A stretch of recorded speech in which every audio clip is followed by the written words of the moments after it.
বাজে ভোর 3টে।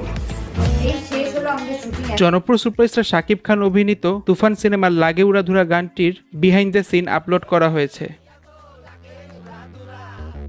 বিশাল পরিসরে বিগ বাজেটের অনেকটা বড় পরিসরে সেট নির্মাণ করে এই গানটি শুটিং করা হয়েছে।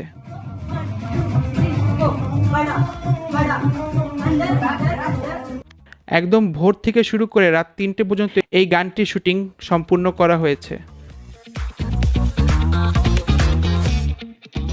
বর্তমানে এই গানটি বেশ ট্রেন্ডিংয়ে রয়েছে, একের পর এক রেকর্ড ব্রেকিং করছে এই গানটি। উনি এখন আমাকে কিছু পড়াতে এসেছেন, কি বলছেন? পরের লাইনটা হচ্ছে সখা গো প্রেমে মোর দিও না ধরা, ধরা দিলে তোমার মন ভাঙা হবে গুড়া গুড়া। জনপ্রিয় গানটির বিহাইন্ড দ্য সিন আপনাদের কেমন লেগেছে তা আমাদেরকে কমেন্টের মাধ্যমে জানাতে পারেন। ভবিষ্যতে আপনারা যে সকল বিষয় দেখতে চান তা আমাদেরকে কমেন্টের মাধ্যমে জানান, সেটাতে লাইক এবং সাবস্ক্রাইব করতে ভুলবেন না।